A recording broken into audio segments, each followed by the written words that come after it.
ईधसि ततो नो अभयं कुरु शरणं कुरु प्रजाभ्यो अभयं न पशुभ्यः।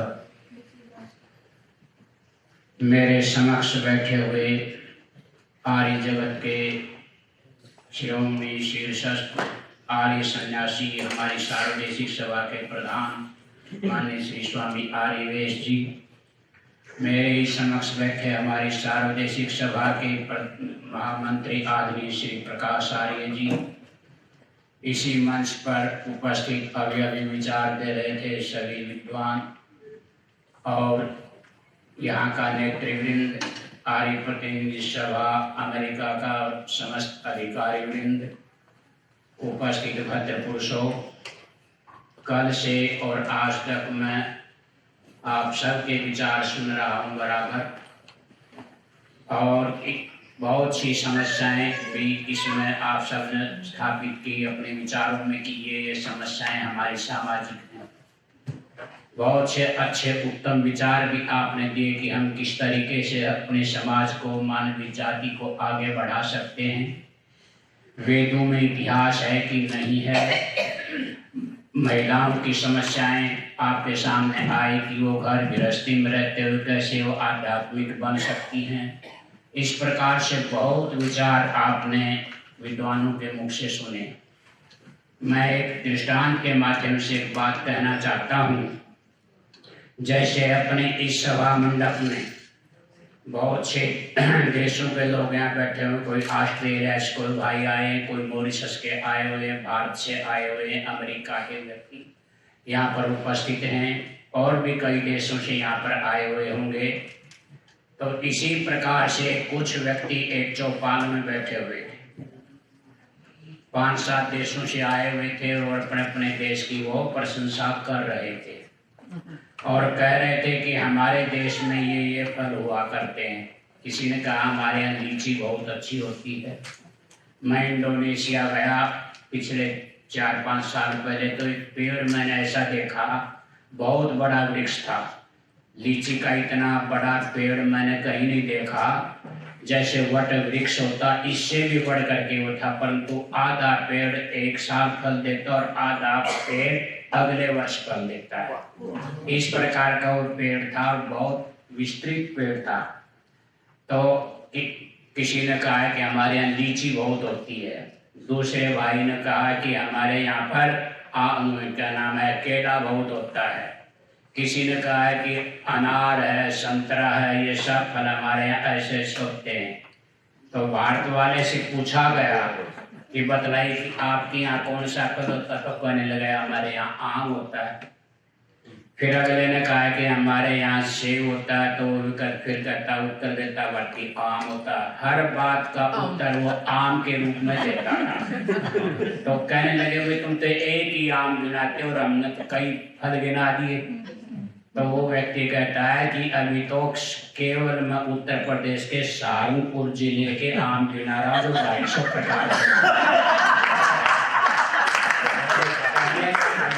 आप समझ रहे होंगे कि सब समस्याओं का समाधान वो है वेद, और वेद का अध्ययन और अध्यापन कहाँ होगा? वो गुरुकुलीय परंपरा में होगा।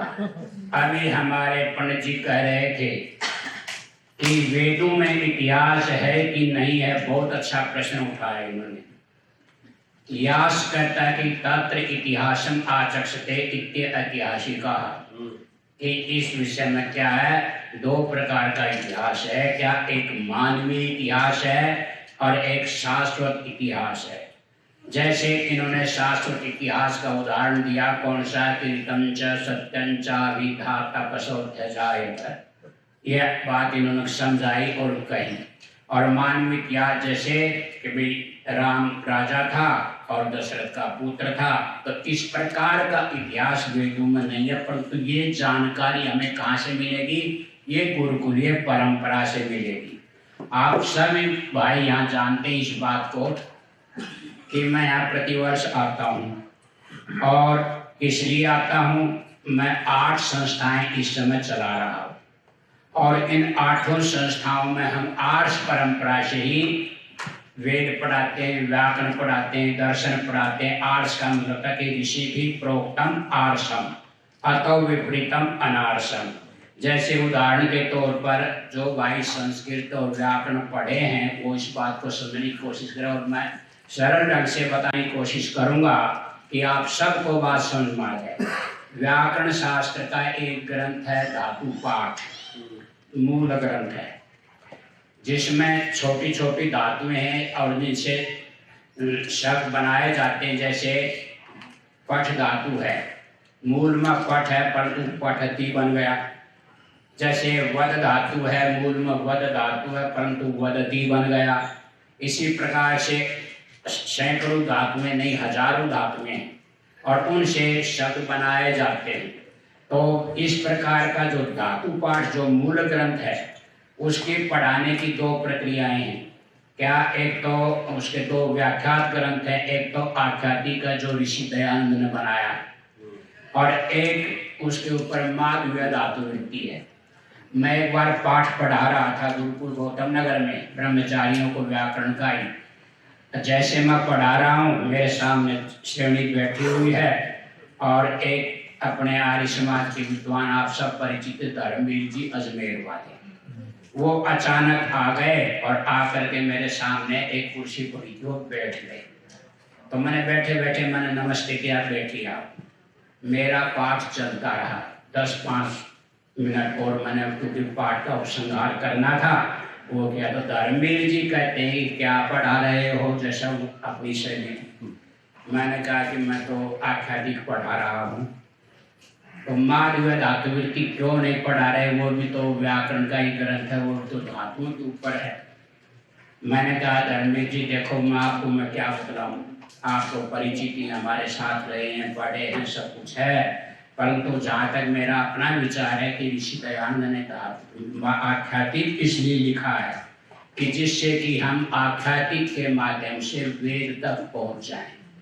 हमारे 10 लकार हैं, लट लिट लुट लिट लेट लोट लंग विलिंग आशिलिंग लुंग और लिंग। इनमें जो लेट लकार है वो लकार लोक में नहीं, वो वेद में, और वेद का जो लकार है माधव्य धातु वृत्ति में, व्याकरण का जो ग्रंथ है उसमें वो है ही नहीं। अर्थात दूसरे लोग वेद तक नहीं पहुंच पाते और आर्ष परंपरा के व्यक्ति, उनका उद्देश्य है कि जहाँ लोक को समझे तो हम वेद को भी समझे। इसी प्रकार से व्याकरण शास्त्र का जो पहला सूत्र है अष्टाध्यायी का, कौन सा सूत्र है? वृद्धिराति ये पहला सूत्र यहाँ से आरंभ होता है। वैसे ये प्रतिज्ञा सूत्र है, कोई सूत्र नहीं है, सूत्र तो आगे उनसे आरंभ होता है। तो इसकी व्याख्या करते समय महर्षि पतंजलि क्या लिखता है कि दोनों प्रकार के शब्दों का उपदेश करना हमारा लौकिक और वैदिक। वैदिक गुण से सन्नो देवी रविष्ट आदि, और ये सब उन्होंने मतलब बतला गया कि जैसे वेदों का आरंभ का एक अग्न आया बीत है, ये मंत्र पर ये तो है वैदिक, और लौकिक गौ अश्व गर्दभ मनुष्य आदि ये सब पढ़ाने की। इस प्रकार से दोनों प्रकार के शब्दों का ज्ञान हो जाए, इसलिए हम व्याकरण को पढ़ते और पढ़ाते हैं, इसमें ये उद्देश्य है। तो कहने का अभिप्राय है कि हम यदि सिद्धांत को जानना चाहते हैं, हम अपनी समस्याओं का समाधान यदि जानना चाहते हैं, हम वेद को पढ़ना चाहते हैं, तो हमें गुरुकुलीय आर्ष परंपरा से वेदों का प्रचार प्रसार करना चाहिए, पढ़ाना चाहिए। मुझे देख करके प्रतिवर्ष बड़ा अच्छा लगता है यहाँ जो छोटे छोटे बच्चे अपने घर परिवारों में, तो वो स्वर मंत्र पाठ करते हैं। आज भी ऋग्वेद के मंत्रों का पाठ किया गया छोटे बच्चों में, तो ये हमारे आचार्य जी आप सिखाते हैं और जो दूसरे यहाँ पर विद्वान वो सब सिखाते हैं। तो ये तो कहाँ से आई ये चीज? गुरुकुलीय परंपरा से आई। यदि एक गुरुकुल आपके इस अमेरिका में हो जाए, आचार्य जी जैसे व्यक्ति के नेतृत्व में चले, तो आपको भारत से विद्वान बुलाने की जरूरत नहीं पड़ेगी। यहीं पर आप अपने विद्वान तैयार कर सकते हो और सब समस्याओं का समाधान खोज सकते हो। तो इस गुरुकुलीय परंपरा को आप अधिक से अधिक प्रोत्साहन दें।